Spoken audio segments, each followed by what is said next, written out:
una inflamación de la vía aérea.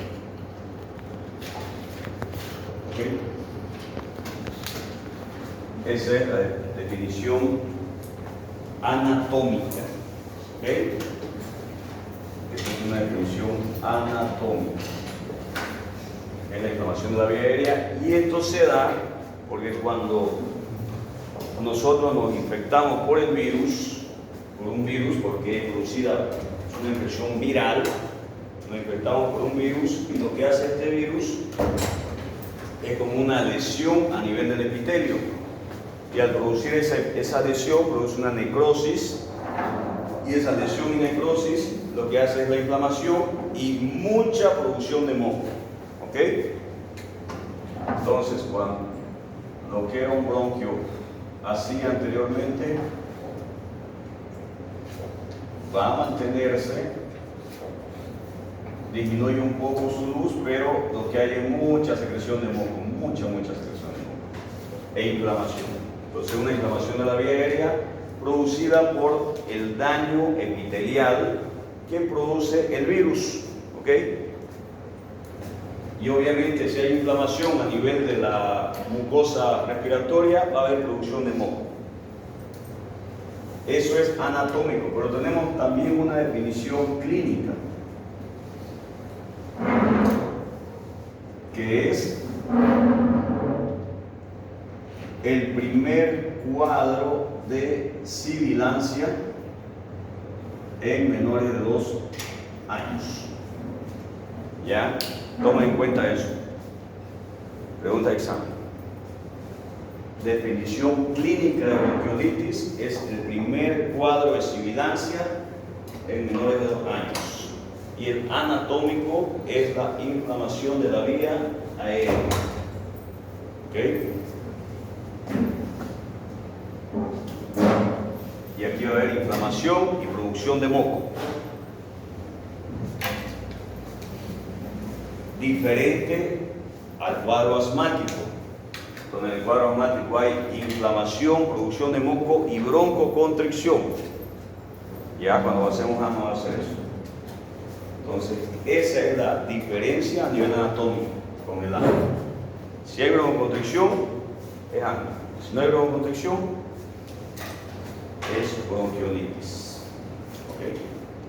Muy bien, la etiología en más del 80% es virus sincitial respiratorio. ¿Okay? Entonces es viral, en más del 80%. Y puede estar producido por otro virus, pero el más importante, virus sincitial respiratorio. Al igual que en neumonía, es el virus sincitial respiratorio. Bueno. La clínica, como es una infección por un microorganismo, siempre va a haber fiebre, ¿no es? ¿Qué más vamos a tener? Si es un cuadro respiratorio, ¿qué hay? Tos. Va a haber tos. ¿Qué más? Puede haber dificultad respiratoria en mayor o menor grado, dependiendo de la gravedad. ¿Qué más? ¿Qué más creen que puede haber algo respiratorio? ¿Todos se han enfermado? Moco. Puede haber. Entonces, si hay flema, entonces estaríamos hablando de tos productiva. ¿Y qué dice aquí? Sibilancia, ¿no? Entonces vamos a tener sibilancia.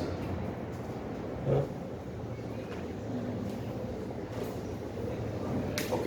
Y como en un resfriado común puede haber decaimiento, inapetencia, pero son síntomas generales, pero así como la fiebre es algo general, pero específico: tos productiva, dificultad respiratoria en mayor o menor grado y sibilancia. Y fiebre al ser un cuadro infeccioso. ¿Ok? Como todo cuadro infeccioso, dependiendo del estado del paciente, decaimiento, inapetencia, que vendrían a ser síntomas generales. El diagnóstico siempre es clínico,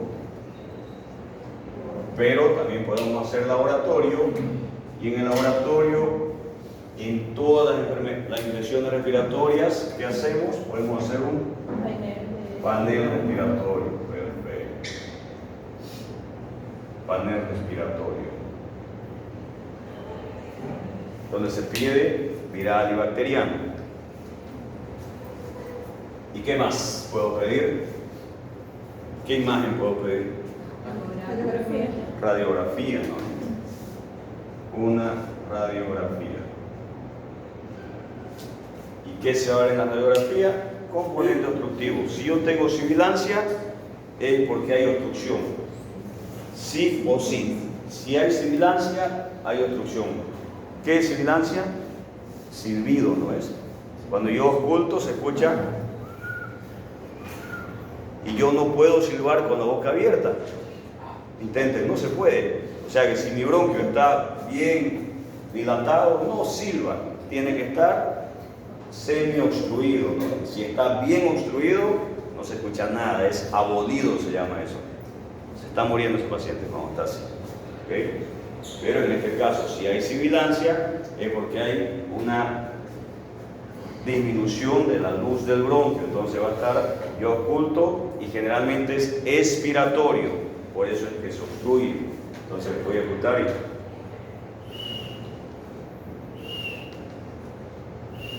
así se escucha, ¿ok? Cuando ocultamos. Generalmente es expiratoria.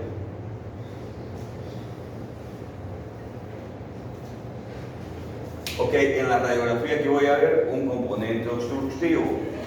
¿Cómo hacer una radiografía de un componente obstructivo? Vamos a hacer de cuenta que esta es mi radiografía, donde viene la tráquea, bronquio derecho, bronquio izquierdo, que siempre el bronquio derecho es más vertical. Por eso cuando nosotros intubamos, el tubo tiende a venirse al lado derecho. Por eso la mayoría de las infecciones son al lado derecho, porque siempre se infecta más fácil.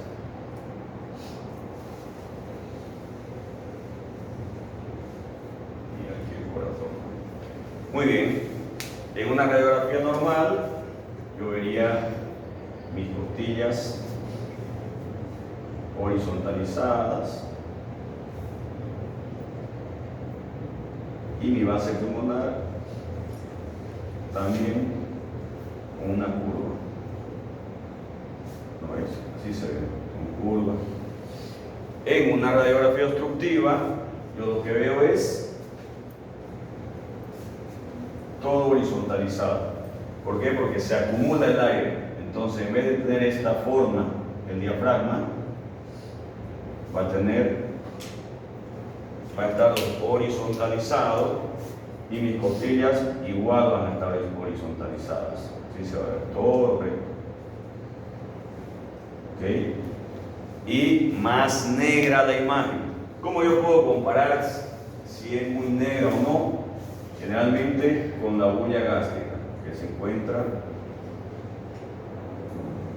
al lado izquierdo. ¿Okay?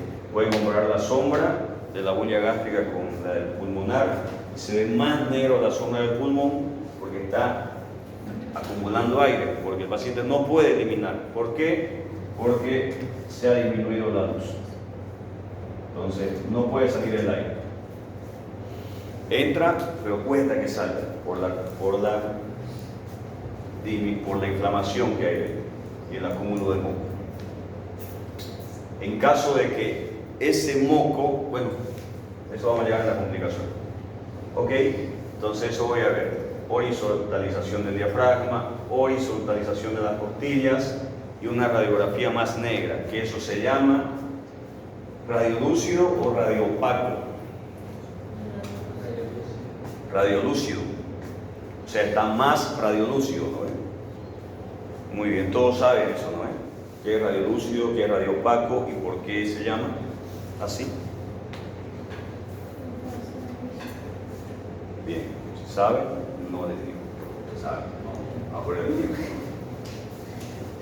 Si no saben, digan, ¿no? A eso, ¿qué es miedo? Yo no. Perfecto. Entonces eso se llama radiolúcido y se llama radiopaco. ¿Por qué? Porque cuando porque la luz puede penetrar en el aire. Entonces el aire se va a ver negro cuando se llama radiolúcido, porque la luz del aparato de radiografía nos toman y puede penetrar el aire. Entonces el aire es radiolúcido y se ve negro. Y el líquido y el hueso es radiopaco porque la luz no puede penetrar, entonces se ve blanco. Parecería diferente, ¿no? Pero como la medicina siempre nos tiene que confundir, así es, ¿ya? Radiopaco es lo blanco, radiolúcido lo negro. En este caso se vería más radiolúcido. Y siempre en la radiografía, como ustedes vean, se va a ver una imagencita así. Eso se llama trama vascular. ¿Okay?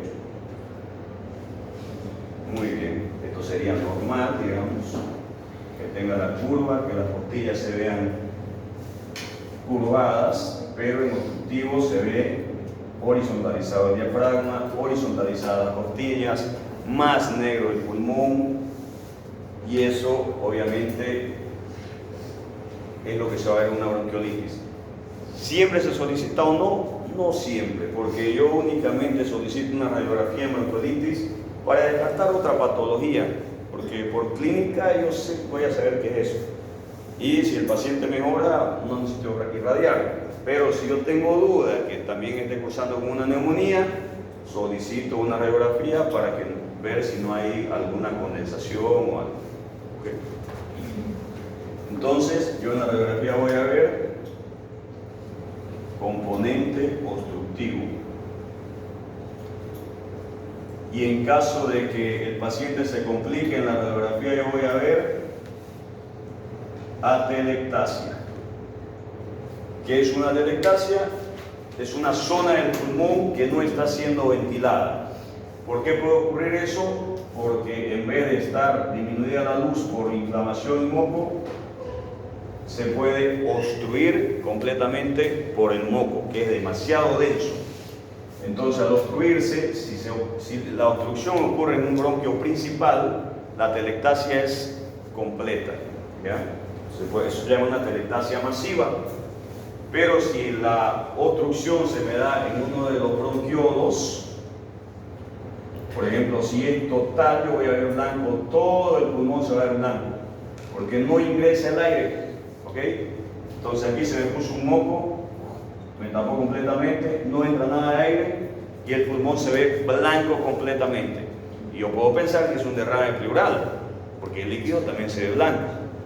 Pero en la atelectasia la diferencia que como aquí no hay aire, el pulmón se colapsa y el lado sano tiende a irse o empuja hacia el lado enfermo, porque no hay aire, no hay nada que lo detenga, entonces se viene para acá. Pero cuando hay derrame pleural, como el contenido es líquido, empuja hacia el lado sano.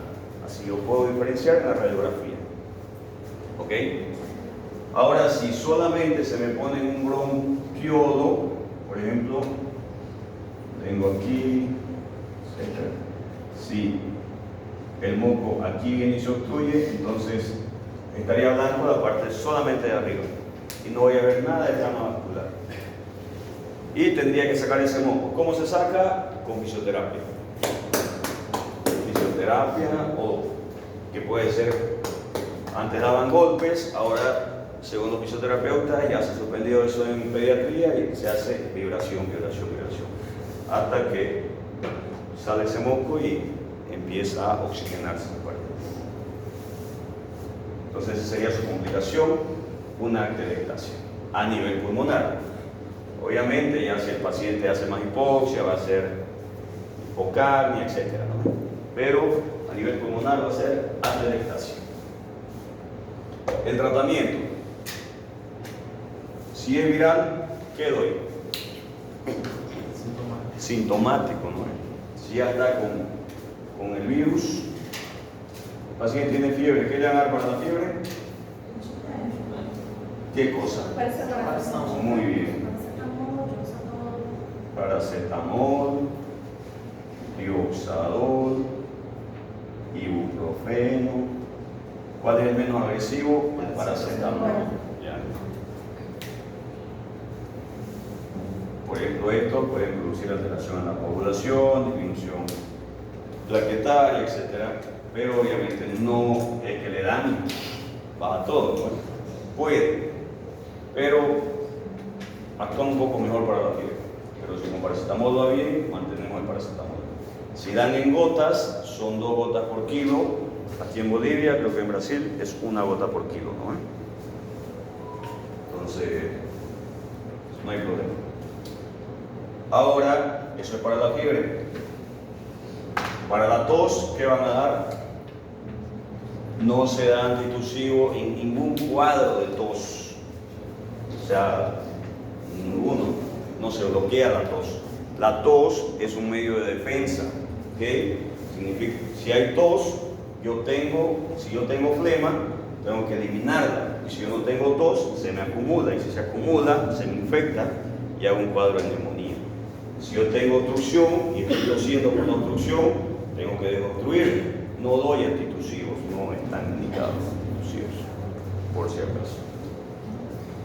Pero como este es un cuadro de obstrucción por inflamación y por moco, tengo que nebulizar. Y solo nebulizo con solución fisiológica. Nada más. Porque lo que va a hacer la solución fisiológica, como yo tengo un moco que es muy denso ahí, producido por el desgarro o el daño que ha habido a nivel epitelial por el virus, entonces lo que tengo que hacer es que ese moco rompa esa densidad y lo elimine, nada más. Nada más. Ese es solamente para que el paciente respire bien hasta que el virus vaya disminuyendo y el epitelio vaya mejorando. ¿Okay? Pueden nebulizar cada 4 horas, cada 2 horas, cada 6 horas, cada 12 horas, no pasa nada, depende de su criterio y de cómo esté el paciente. Pueden hacer rescate cada 15 minutos por 1 hora, 2 horas, eso depende de cómo esté el paciente. Eso para la tos. Para la dificultad respiratoria, ¿qué le van a dar?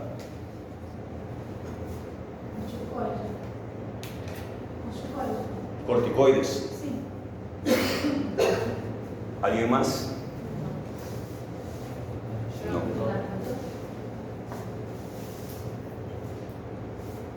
Oxígeno. ¿Qué le voy a dar? Oxígeno. Si está con dificultad respiratoria, saturo el paciente. Si satura menos del 94%, le doy oxígeno. No se da corticoides, porque no es un cuadro netamente tan inflamatorio como en el asma está indicado, digamos. La inflamación es generalmente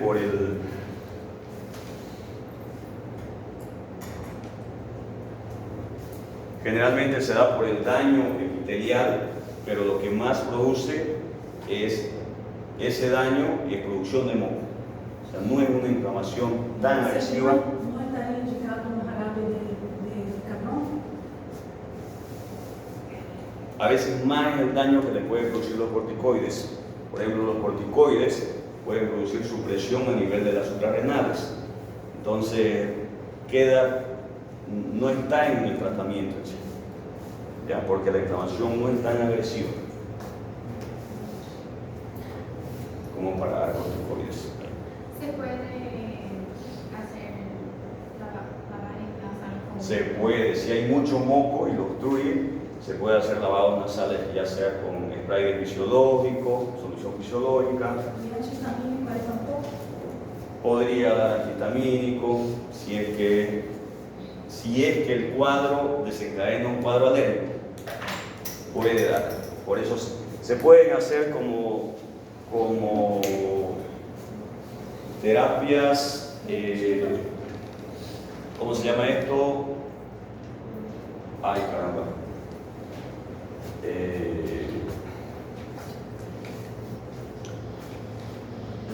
Como para ver si mejora, digamos, ¿no? Una dosis mejoró, puedo continuar.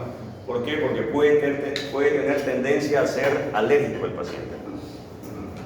Por ejemplo, no está indicado el salbutamol aquí, nebulizar con salbutamol, si fuera netamente bronquiolitis. Pero si el paciente tiene tendencia a obstruirse, porque puede tener tendencia familiar, etc.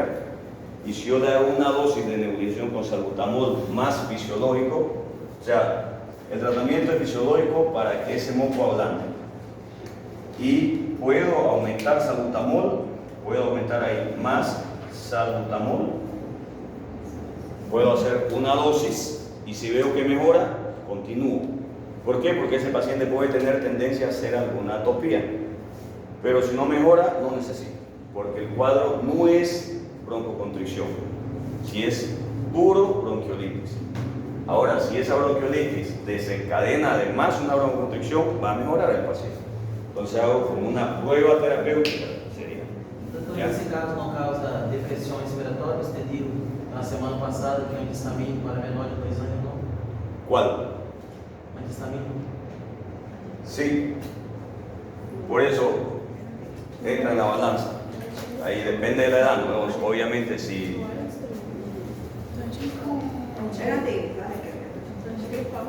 ¿Y cómo antigripal? Generalmente los antihistamínicos son antigripales. Pseudoefedrina son antihistamínicos. Por eso algunos dicen no dar en menores de 2 años, otros con mucho cuidado al año de edad. Pero menor de 1 año mejor no dar nada de antihistamínico. ¿Ya? Por eso ahí entraría en la balanza de pruebas terapéuticas, pero en realidad para bronquiolitis no está indicado. En la práctica podemos analizarlo, ¿no? Podemos hacer, le damos una dosis, sí, mejoró doctor, bueno, mantengamos con mucha precaución ahí, pero dependiendo de la edad. Si el paciente tiene 4 meses, no le damos, para nada. Entonces, si hay dificultad respiratoria, oxígeno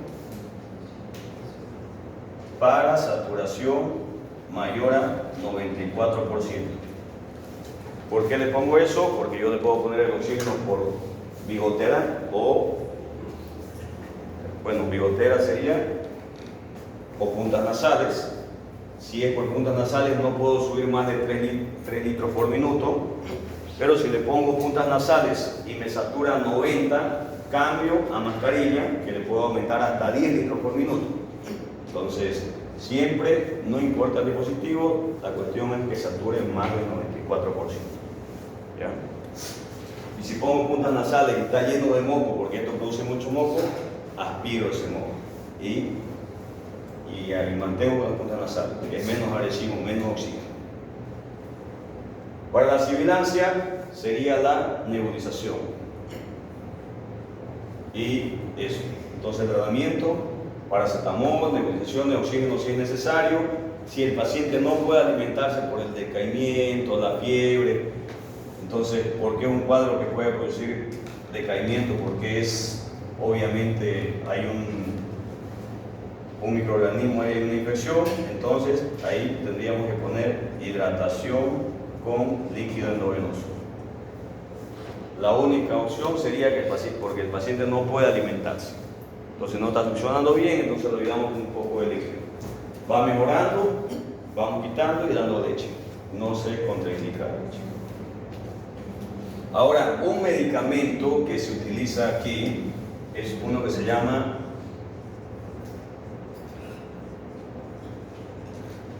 Palivisumax. El Palivisumax es un agente monoclonal que se debe dar en niños que, por ejemplo, nace un prematuro y se intuba. Nace un cardiópata y de repente tiene tendencia a tener dificultad respiratoria, dependiendo de la cardiopatía. Ahora, si esos niños se nos infectan con una bronquiolitis por virus de sistema respiratoria, tienen alto riesgo de agravarse y hasta correr riesgo de morirse, ¿no? Entonces, este agente, que es el Palivisumax, disminuye la agresividad del sincitial respiratorio.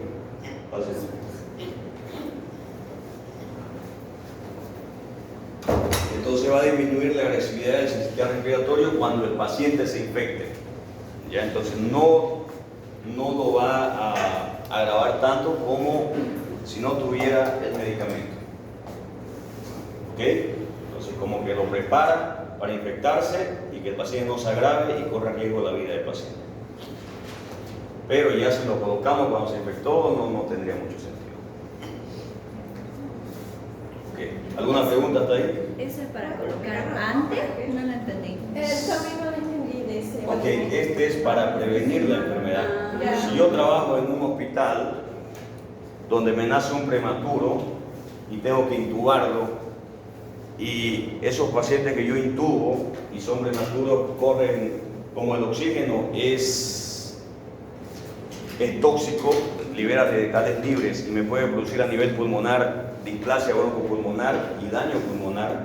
Entonces ese paciente va a tener un pulmón muy sensible. Ante cualquier infección puede agravarse, llegar otra vez a intubarse, respirar mal. Entonces, y si le da una infección por sincitial respiratorio, que es lo más común y lo más probable es que se vaya a infectar, porque todos nos infectamos generalmente, y si no tiene este agente, puede agravarlo mucho al paciente y tener riesgo de vida. Un cardiópata también. Es como una vacuna. Vendría a ser como una vacuna. Se le pone una vez, digamos. O sea, nace y... Sí, o sea, nace y si entra en un estado de gravedad, le damos un medicamento para que no se agrave el paciente. Ah, ok. Ok. ¿Alguna otra duda? Muy bien. Entonces hasta ahí sería lo que es bronquiolitis.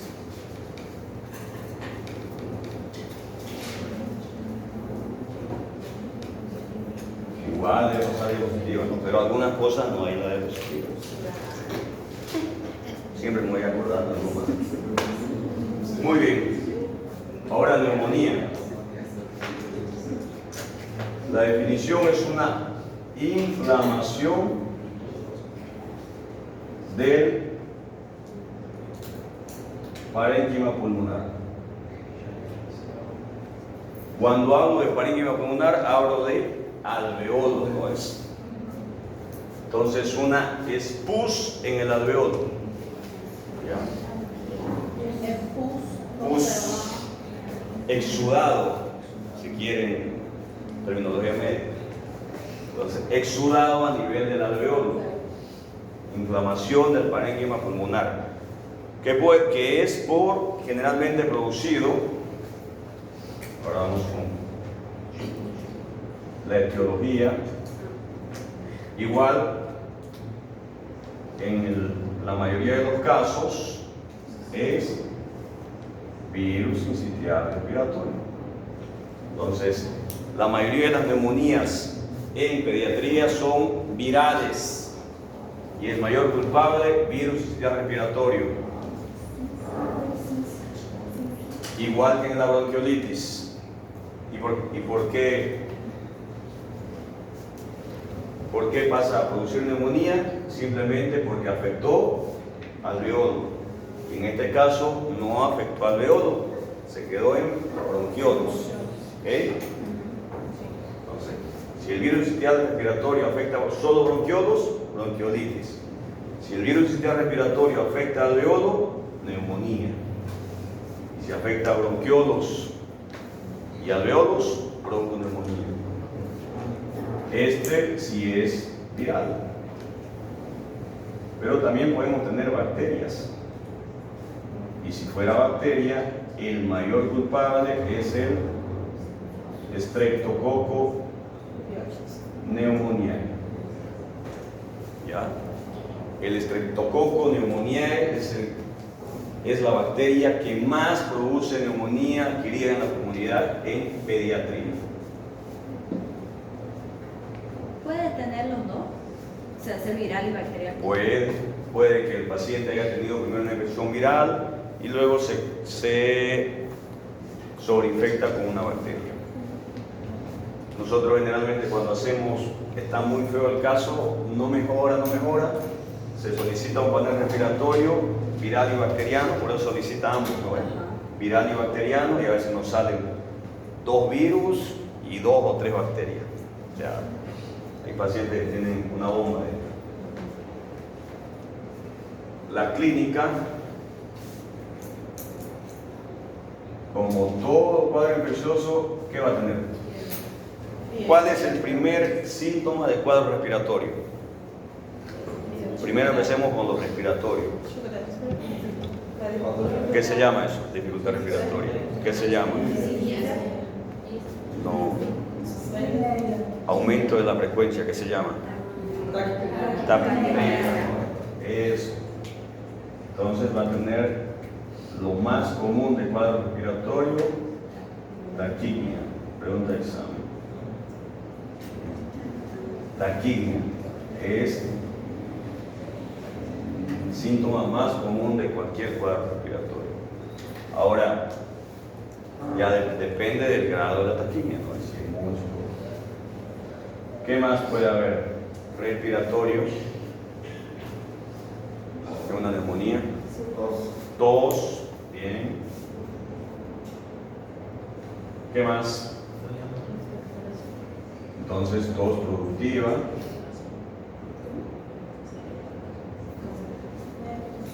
Sibilancias.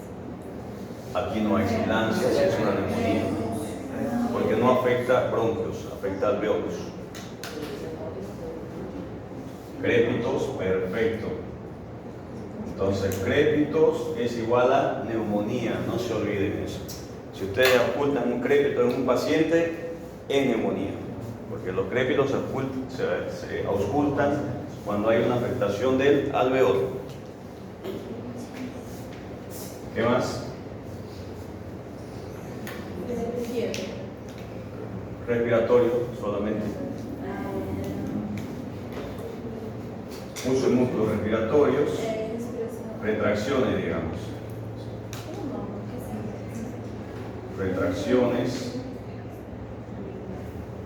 intercostales, subcostales, supraclaviculares, subsifoidea.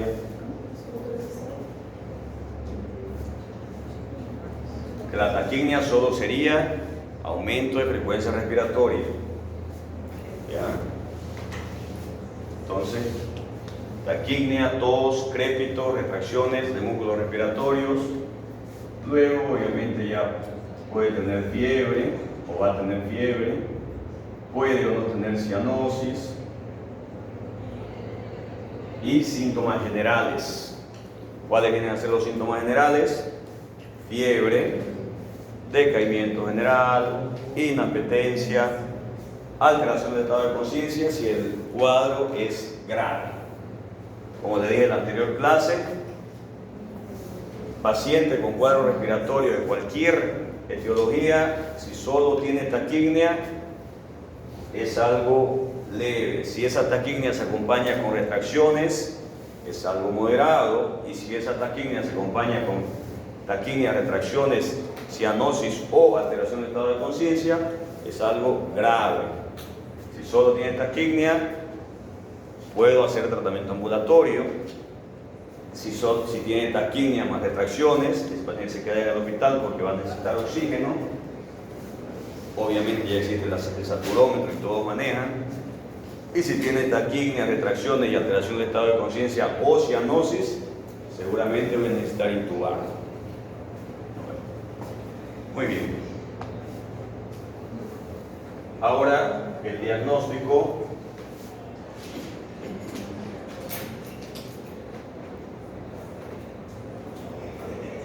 ¿Qué vamos a pedir en el diagnóstico de cualquier paciente respiratorio?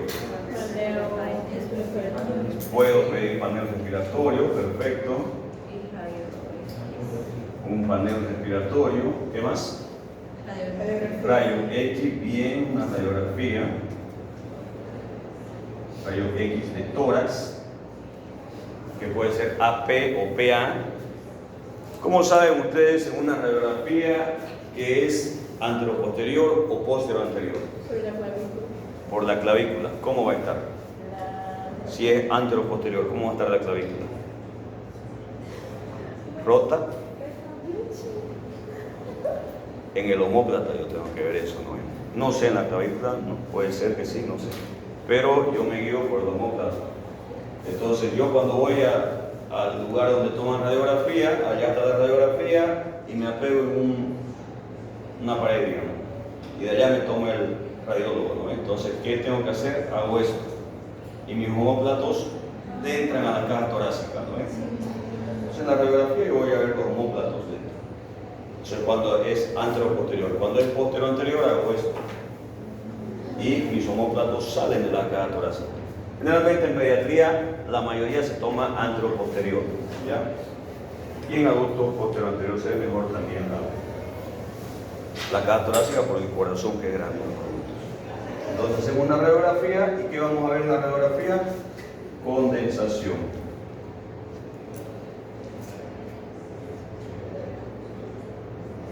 Condensación. ¿Ok? Si se complica, vamos a ver derrame. Derrame pleural. ¿Cómo voy a ver una condensación? Entonces, si yo tengo una radiografía, como la anterior, tráquea, bronquio derecho, bronquio izquierdo, pulmón y pulmón. Generalmente, ¿cuál es el que más infecta? El derecho. ¿Y cómo voy a ver una condensación? Está todo negro y puedo ver aquí blanco, ¿ya? Entonces esta parte está infectada, entonces está llena de líquido pus y eso va a ver blanco. O si no acá arriba, o a veces imágenes de sacabocados. Entonces muchas veces eso no está en los libros, esas imágenes de sacabocados, pero ya uno con la experiencia le pone un nombre. Entonces, lo bueno es que tengo dos pulmones. Y en los dos pulmones tengo que ver igual, ¿no? Entonces aquí siempre voy a ver trama vascular. Son como unos infiltrados que no son infiltrados porque son vasos. Pero y la línea paracardíaca tiene que ser bien delimitadita. No puede haber ningún borramiento. Ahora muchas veces se ve la delimitación aquí y borra aquí. Y se ve como si fuera así. Más acá y borra y se ve como si fuera así. Entonces también estos son lugares donde están infectados. ¿Okay? Puede que todo esté normal y aquí vamos viendo, la línea debería ser bien delimitada y si acá no está, son imágenes de neumonía. Sobre todo en niños a veces cuesta ocultarlo, lloran, etc. Y un secretito para ocultar es cuando él está llorando, nosotros no le saquemos el estetoscopio, ¿ya? Pero él va a hacer, está llorando y cuando respira, hace, y ahí se calla, ahí uno aprovecha de escuchar, ¿ya? Porque a veces no está llorando, saca todo el paciente. Entonces uno está ahí, nomás llora y va a haber un momento en que tiene que hacer y ahí uno aprovecha de escuchar y le mienta al paciente que escuchó algo. Muy bien, entonces pueden ver condensación, eso se llama neumonía lobar, muy típico del estreptococo, o pueden haber en la parte superior o ahí o imágenes como sacabocados.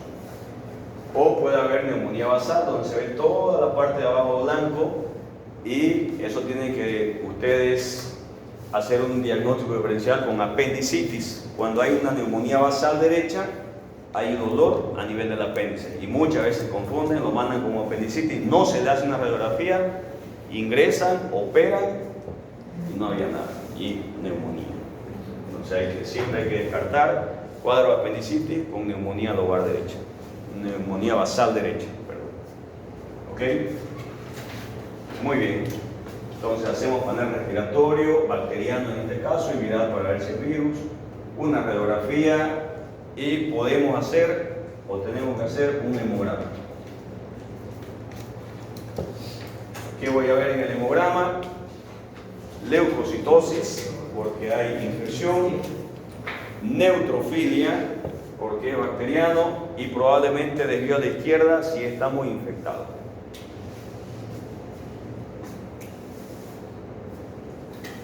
¿Saben, no? ¿Qué es desvío a la izquierda? Bien, muy bien. Entonces eso van a ver. Leucocitosis, neutrofilia y desvío a la izquierda. ¿Qué es desvío a la izquierda, doctor? En el hemograma. Quando vai caiado também. ¿Cuánto por ciento?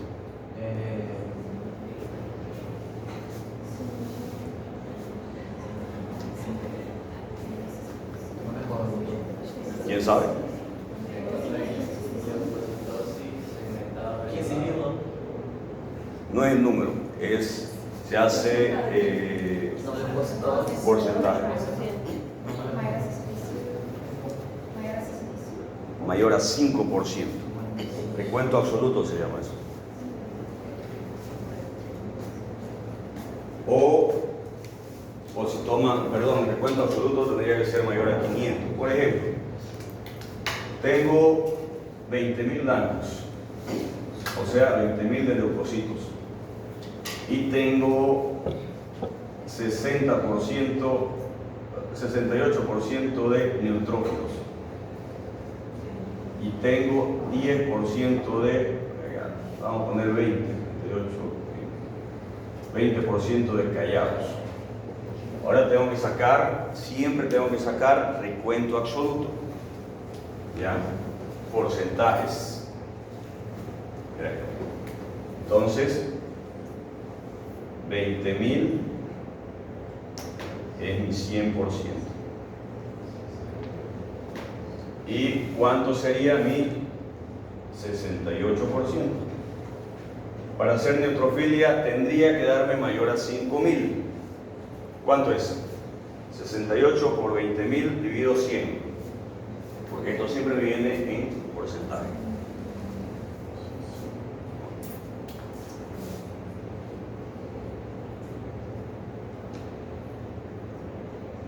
Vamos a ver si está infectado este paciente. ¿Cuánto? 13.600. 13.600 es mayor a 5.000, ¿no? Entonces hay neutrofilia. Neutropenia es cuando es menor a 1.500. Entonces eso generalmente se da en los pacientes hematológicos. Eso hacen neutropenia porque tienen las defensas cayéndose. Y ahora vamos a ver cuánto de desvío a la izquierda tiene. 20.000, que es mi 100%, y tiene 20% de callado. Está desinfectadísimo. A veces vienen 10, 5%. ¿Cuándo saldría? Tiene que ser mayor a 500. Algunos dicen 400, ¿no? Le vamos a dar que se infecte más. 4.000, entonces tiene desvío a la izquierda. Así tienen que sacar ya. Eso se llama recuento absoluto. Esa es la forma de sacar para ver si es que en realidad está aumentado o no. Obviamente si yo 20% es altísimo, ¿no? Pero a veces sale 5%, ahí no sale mucho. Así dicen los hematólogos, por si acaso. Muy bien, entonces tengo que tener un hemograma donde salga neutrofilia, desvío a la izquierda. No es necesario que tenga todos los parámetros, obviamente. Puede no salir desvío a la izquierda y tener solamente neutrofilia. Ya cuando salen callados es porque está muy fuerte la infección. ¿Qué más tengo que hacer? Reactantes de fase aguda. ¿Cuáles son los reactantes de fase aguda que conocen?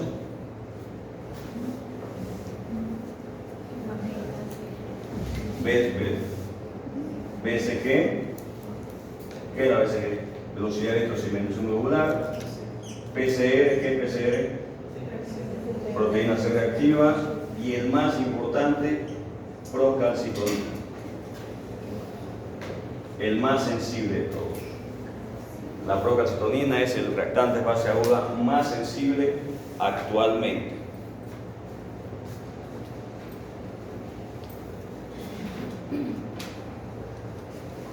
Si el paciente está con dificultad respiratoria, piden una gasometría y en esa gasometría pueden pedir lactato, y el lactato, si está aumentado, me muestra que hay infección también.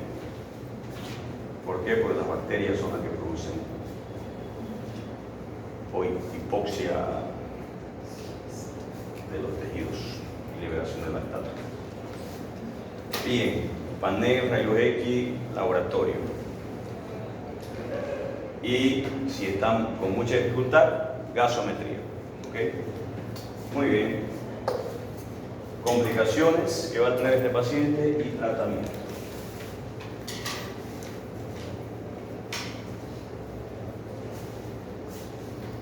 Entonces vamos con las complicaciones.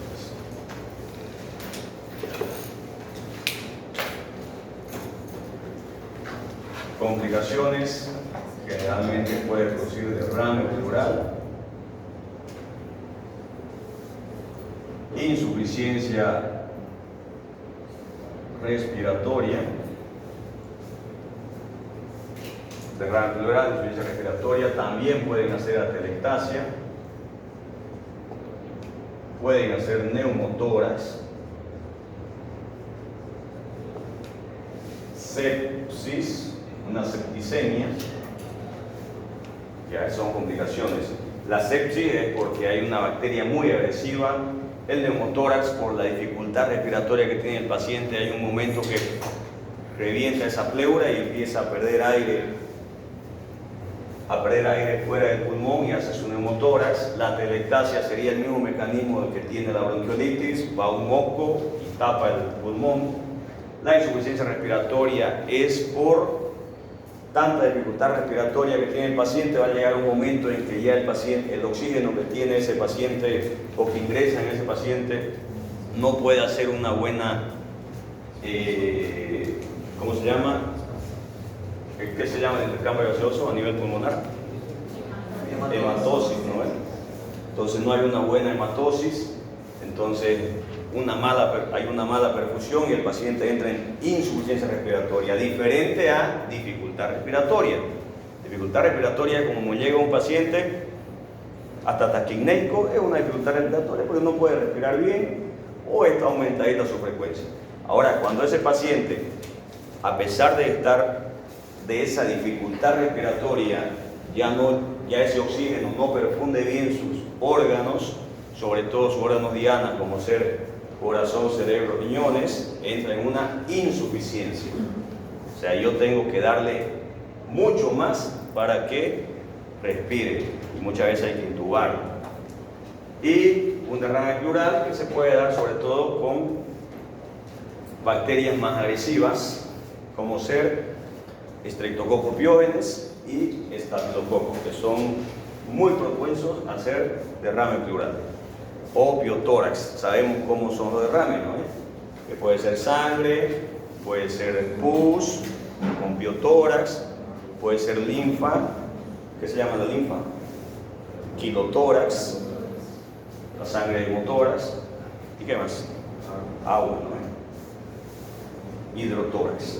Y si es pus, ¿es exudado o trasudado? Exudado. ¿Y trasudado por qué puede darse? ¿Qué patologías pueden producir trasudado? Por ejemplo, llega un niño, una radiografía, un derrame pleural, pero no está infectado. No tiene una infección pulmonar, pero sí hay derrame. Puede ser renal el paciente, puede ser hepatópata, puede ser causa hepática, puede ser cardíaco, ser una insuficiencia cardíaca, puede ser un síndrome nefrítico, un síndrome nefrótico. Eso hacen, por acumulación de líquido, hacen trasudado. En este caso no exudado porque es infeccioso. Muy bien. Y el tratamiento. Esta es una neumonía típica, por si acaso, hasta este momento que estamos hablando. Típica. Ya. Y mi tratamiento. ¿Cuál es el antibiótico de primera línea de tratamiento? Amoxicilina, ¿no? No cambia eso. Entonces, amoxicilina, en este caso, a 90 miligramos por kilogramo día. Que puede dar de 7 a 10 días. Si se interna el paciente, ¿qué van a dar? Yo quise saber, 9, ¿qué? 90 miligramos por kilogramo día. Va en la diapositiva, está, le voy a pasar. Si no le entiende. Entonces, eso para la infección, para la fiebre, ustedes deciden si dan paracetamol, dioxazol, ibuprofeno. Muy bien, si se internan, ¿qué van a dar? Pueden dar penicilina cristalina, si es que es sensible. Generalmente la mayoría de los estreptococos son sensibles a la moxi, a la peni. Pueden dar ceftriaxona, pueden dar cefotaxima. ¿Ya?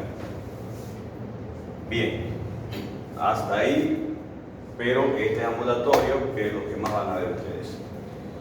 Muy bien, si hay típica, hay atípicas, ¿no ves? Entonces ¿puedo borrar acá? Sí. Muy bien. Entonces tenemos también las neumonías atípicas. ¿Qué significa atípico? Que son bacterias que generalmente no son muy comunes, ¿ya? Si la bacteria del típico, ¿cuál es? El estreptococo, ¿no es? El del atípico va a ser el Mycoplasma o la clamidia pneumoniae. ¿Ya? Mycoplasma o clamidia pneumoniae son los de la atípica. ¿Ok? Entonces tenemos atípica, neumonía típica. La etiología de la neumonía típica es micoplasma y clamidia. Neumonía, micoplasma, neumonía. Esa es la etiología. La definición es la misma porque si es neumonía está afectando el alveolo. La etiología, micoplasma y clamidia. El cuadro clínico cambia un poco. ¿Vamos a tener taquipnea? Sí, taquipnea. ¿Vamos a tener tos? Sí, pero la tos es improductiva. Generalmente es improductiva o seca, ¿ya? Por lo general, ya saben que en medicina 2 más 2 más 4, entonces en la mayoría de los casos es improductiva. En vez de ocultar crépitos, vamos a ocultar roncus y sibilancias aisladas. Entonces afecta bronquios y pulmón. Va a haber fiebre, puede haber cianosis dependiendo del cuadro.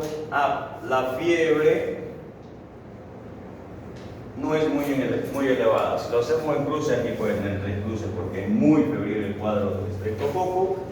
Aquí le vamos a poner una cruz, ¿ya? No es tan febril. Luego el diagnóstico de la misma forma, pero hay una diferencia con la radiografía. Podemos hacer panel, podemos hacer los laboratorios de sangre, la analítica sanguínea, hemograma BCG, PCR, procalcitonina, pero en la radiografía vamos a tener infiltrados.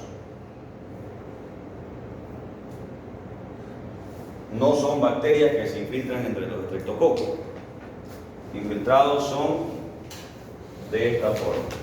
Tengo el bronquio, bronquiodo, y vamos a hacer un pulmón solamente, el derecho. En vez de tener condensación, que sería así, por ejemplo, una condensación o toda la base, o sea, esto sería blanco, voy a tener infiltrados como rayitas pequeñas. Entonces, así, por todo el pulmón. Generalmente solamente voy a ver aquí que es la trama vascular, eso es normal, pero muchas veces ya los infiltrados veo en ambos pulmones, ¿ya? Afecta a ambos pulmones.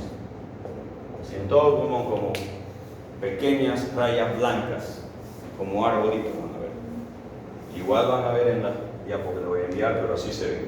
Son infiltrados bilaterales, entonces afecta a ambos pulmones, ¿ya? Generalmente no es tan complicado como un estreptococo, no va a haber muchas complicaciones como en este caso, y el tratamiento ahí sí es diferente.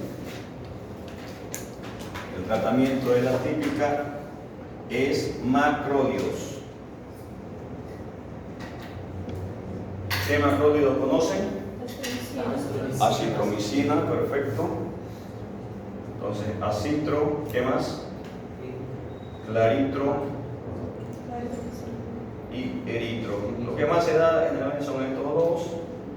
Este se da a 10 miligramos por kilogramo día, una vez al día, y la claritro, y eso que es de 5 a 10. La claritro 15 miligramos por kilogramo día cada 12 horas. Y este es cada 24 horas. ¿Ok? Acitromicina 5 a 10 miligramos por kilogramo día cada 24 horas, igual pueden dar unos 7 días. Y la claritromicina, 15 miligramos por kilogramo día, cada 12 horas, igual unos 7 días. La eritro sería 50, cada 6 horas se da, o sea, que el niño se va a guardar cada 4 veces al día, ¿no? Muy bien. Ahora aquí una aclaración. Le dije que las complicaciones, bueno, tenemos también infección por Streptococcus pyogenes y Staphylococcus aureus, ¿no? Por si acaso, las atípicas generalmente se dan en mayores de 5 años, ¿ok? Generalmente se dan en mayores de 5 años. Muy bien. El Streptococcus pyogenes y el Staphylococcus aureus son muy agresivos y estos producen derrame, ¿ok? No en el 100% de los casos, pero en gran parte, la gran mayoría producen. Ahora, hay que aclarar algo, que de todos los derrames que hay por neumonía, el que más causa es el Streptococcus pneumoniae. ¿Me entienden o no? Muy bien. Ahora, vamos a hacer un ejemplo. Si yo tengo 100 pacientes aquí y los 100 tienen neumonía, ¿cuál es la bacteria que más hay en estos pacientes? En estos 100 pacientes. Streptococcus. Muy bien. Tengo, digamos, 90 pacientes con Streptococcus y 10 con Staphylococcus. Solo vamos a poner Staphylococcus. Y de esos 10, de estos 90, 40 me van a hacer derrame. 40 pacientes. ¿Quién ustedes creen que es el más culpable del derrame? ¿Streptococcus o Staphylo? Porque solo hay 10 con Staphylo, ¿no es? Por eso, ¿ya? Por eso es que más van a haber pacientes que tienen derrame con Streptococcus pneumoniae, por la gran mayoría que hay de neumonías con Streptococcus pneumoniae, no porque sea agresivo.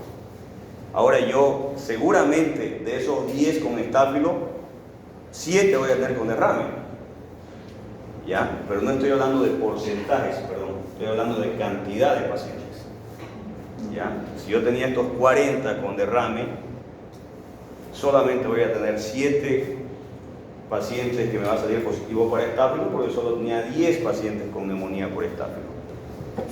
Pero voy a tener 30 y pico por Streptococcus, porque la mayoría tenía Streptococcus. ¿Ya? Queda claro, ¿no? Porque son preguntas de exámenes y no solo que yo se las vaya a hacer, sino que le van a hacer en otro examen. En ese caso, de ese ejemplo, los 10 pacientes que están con Staphylococcus, los 7 que están con derrame, entonces en ese caso es por la agresividad. Por la agresividad. Entonces, si hablamos de agresividad, el Staphylo aureus o el Streptopiógenes son muy agresivos para producir derrame, si hablamos de agresividad. Pero si hablamos de cantidad de pacientes que llegan a mi hospital con derrame, la mayoría va a ser por Streptococcus pneumoniae, por la gran mayoría que se infecta con Streptococcus.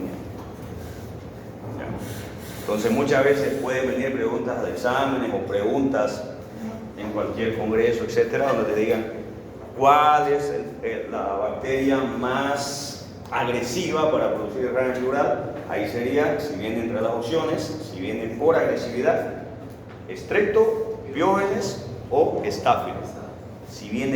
Si no dice agresividad, yo pondría Streptoneumoniae por la cantidad de pacientes que se me infectan. ¿Okay? Ahora, generalmente esto con derrame, yo tengo que poner un tubo que ya es la del cirujano, que va a ser, generalmente pueden poner en el cuarto espacio intercostal, línea axilar anterior, para drenar, y muchas veces el antibiótico que se usa es cefacloxa o en otros casos banco o clinda, si es muy agresivo el cuadro. ¿Ya? Vancomicina y clindamicina, pero como primera opción, según los infectólogos, cefotaxima, cloxacilina. ¿Ya? Y al terapista ya le da con todo, ya ese no le importa nada. ¿Algo más? ¿Algo que no hubieran entendido, que les necesite explicar?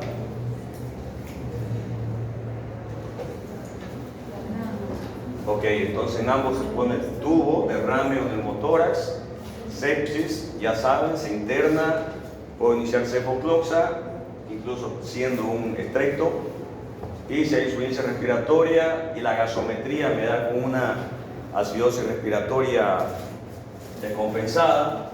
Después les voy a enseñar gasometría ya, la otra clase más se me acuerdo. La otra clase vamos a avanzar asma y tuberculosis, que es muy poquito para nosotros. Y ahí vamos a aprovechar de gasometría y espirometría en esa parte. Por ahora, eso es todo. No me han entrado todavía, en la siguiente clase me van a entregar ya oficial.